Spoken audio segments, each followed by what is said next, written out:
welcome to Cyprus, Simona. I'm guessing this is your first time on the island.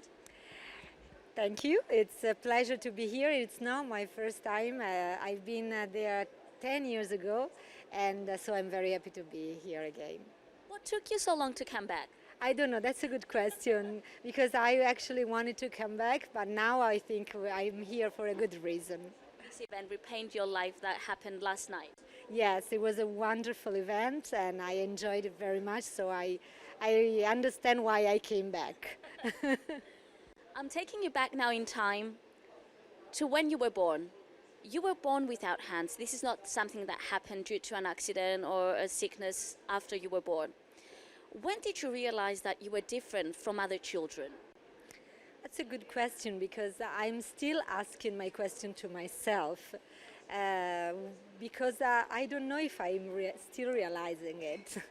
I had wonderful parents, so they always look at me as everything was okay in me, because I was their daughter and they loved me. What about other children and people around you? How did they look at you? Yeah, that's the problem. That's when I actually thought that something was different than what I had in my house, and people started to look at me like something wasn't there. But I don't want to allow people to look at me this way. That's why I started with art, because I realized that when people were seeing what I was able to do, dancing and painting, they were changing their way of looking at me. And I think the difference is something very unites us all. So we're all different in our own way. They're all different, and that's a gift. It's not something that that can stop you. So you sought refuge in arts, notably dancing. Dancing is a tough industry.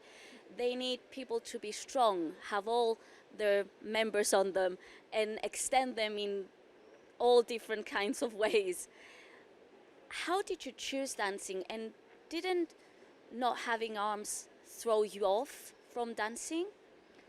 Actually, I think that dancing chose me, because I started to dance when I was very young, and I loved it. And through dancing, I realized that I was telling my story, a story without limits.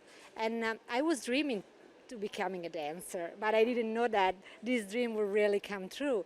So when I realized that step by step I was going into the dance world, it wasn't easy, because many people told me you can never become a dancer.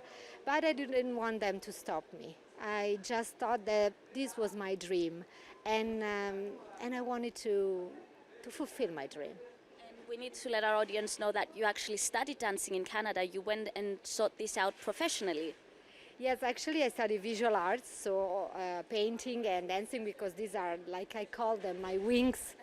And so now I'm a professional dancer. I have my dance company, and it's been almost 20 years since I'm a professional dancer. And how, when you go out and do performances and tell your story in different ways and interacting with other dancers that have their arms, how is the result? How is let's take it a step back, how is the creation process? How is it choreographing for people that have their arms and move their bodies in different ways and have different stories to tell?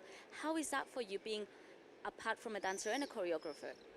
Well, it's a beautiful experience, and now with my dancers, it's been many years since we worked together, and we know exactly how to calibrate our bodies. So I give them my legs, and they give them their arms, so it's an exchange physically, but also emotionally. So you're completing each other. Yeah, we are completing each other, and you realize that it's not you just use our body to do it, but actually it's not your body that is doing it. It's something deeper. It's something that you have inside. And when we are on stage and when the music starts, something magical is happening, and we're actually living our story together. Is it magic when you're painting as well? Yes, yes. That's why I decided also to paint on stage and dancing, because every time I paint and dance, I feel free to tell my story, and feel to tell my story to everybody. You You said in a former interview that from the greatest difficulties, the most beautiful things are born. What is the greatest difficulty that you have faced, and what is the most beautiful thing that was born from that? Well, my greatest difficulty was when my mother passed away almost 7 years ago, and I didn't know how I would live without her, because she was my first fan. She was the one who loved me so much and allowed me to become the person I am. The wind beneath your wings. Yes, yes, that's perfect. And then I realized, actually, I wrote a book that it's called After You, where I tell the story, and when I tell people that actually a deep sorrow sometimes will help you to know yourself more, to get in touch with the deepest part of yourself. And now when I talk to people, when I dance, when I paint, I know that I'm also telling my mom's story.